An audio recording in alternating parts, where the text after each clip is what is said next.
রাসূল সাল্লাল্লাহু আলাইহি ওয়াসাল্লাম এসেই কয়টা কথা বললেন? সবাই বলতে হবে। কয়টা কথা বললেন? চারটা। উনি সবেমাত্র মদিনায় আসলেন। মদিনার একটা ভঙ্গুর রাষ্ট্র ব্যবস্থাকে উনি মেরামত করবেন, সংস্কার করবেন। এখন যে কথাটা বলবেন এই কথাগুলো গুরুত্বপূর্ণ না? গুরুত্বপূর্ণ। মালয়েশিয়ার honourable prime minister Anwar Ibrahim যখন প্রধানমন্ত্রী হলেন, উনি প্রথম যখন জাতির উদ্দেশ্যে ভাষণ দিলেন, এটা গুরুত্বপূর্ণ ছিল না? ছিল। যে কেউ কোনো বড় দায়িত্বে আসলে যখন কথা বলে প্রথম কথাগুলো খুব গুরুত্বপূর্ণ থাকে। রাসূল সাল্লাল্লাহু আলাইহি ওয়াসাল্লাম এই ভঙ্গুর সমাজকে, এই রাষ্ট্রকে মেরামত করবেন। এসেই জাতির উদ্দেশ্যে যে কথাটা বলছেন, এই কথাগুলো কিন্তু অনেক ওজন আছে, অনেক গুরুত্ব আছে। প্রিয় ভাই এবং বোনেরা, তিনি 4 দফা কর্মসূচি দিয়েছিলেন মদিনায় এসেই। মদিনার সাধারণ জনগণের সাথে মিশে কর্মসূচি দিয়েছেন কয় দফা? 4 দফা। প্রথমে বলেছেন শান্তির পয়গাম পৌঁছে দাও। তার মানে হি ওয়াজ এ পিস লাভার। রাসূল সাল্লাল্লাহু আলাইহি ওয়াসাল্লাম শান্তিকামী ছিলেন, তিনি অশান্তি পছন্দ করতেন না। পিস এন্ড হারমোনি কিভাবে সোসাইটিতে এনশিওর করতে হয়, এটা ছিল ওনার লক্ষ্য। প্রথম কথা থেকে বোঝা যায়। প্রথমে বলে নাই এই জিকির করো সবাই সুবহানাল্লাহ আলহামদুলিল্লাহ, বলছে এটা? না। প্রথমে বলে নাই এই মেয়েরা সবাই পর্দা করো, মাথায় কাপড় দাও, বলছে? প্রথমেই বলেছেন শান্তির পয়গাম পৌঁছে দাও। সুবহানাল্লাহ। তিনি শান্তির নবী ছিলেন। তিনি শান্তি প্রতিষ্ঠার জন্য, পিস এন্ড হারমোনি করার জন্য আজীবন কাজ করেছেন। এবং মদিনাতেও তিনি এই 3 ধর্মের লোকদেরকে নিয়ে পিস এগ্রিমেন্ট করেছেন। যে কুরাইশরা আক্রমণ করেছে তাদের সাথে তিনি পিস এগ্রিমেন্ট করেছেন, শান্তি চুক্তি।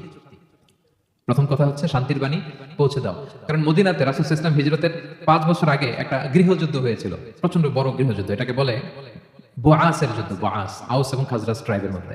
তো সবেমাত্র গৃহযুদ্ধ শেষ হলো, এখন কি প্রতিষ্ঠা করতে হবে? হ্যাঁ বলেন তো একটু।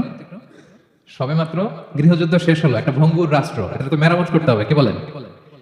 তো প্রথম কাজটা কি? To establish piece in the society. এবং সেই কথাটাই রাসূল সাল্লাল্লাহু আলাইহি ওয়াসাল্লাম বললেন। রাসূল সাল্লাল্লাহু আলাইহি ওয়াসাল্লামের কথা বলার টাইমিং বুঝতে হবে, ওনার মাইন্ডসেট বুঝতে হবে, ওনার ফিলোসফি বুঝতে হবে। He was the greatest philosopher ever in the world. পৃথিবীর সবচেয়ে বড় দার্শনিক ছিলেন আমাদের নবী।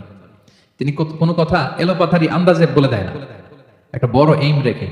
গৃহযুদ্ধ শেষ হলো, এই রাষ্ট্রকে আমাকে মেরামত করতে হবে, প্রথমে আমাকে শান্তি প্রতিষ্ঠা করতে হবে। এজন্য প্রথমেই বললেন আফশুস সালাম। আফশুস সালাম, শান্তির পয়গাম পৌঁছাও। যুদ্ধ, বিগ্রহ, বিশৃঙ্খলা, chaos in the society, এগুলোকে থামিয়ে দাও। এটা ছিল প্রথম মেসেজ। তারপর কি বললেন?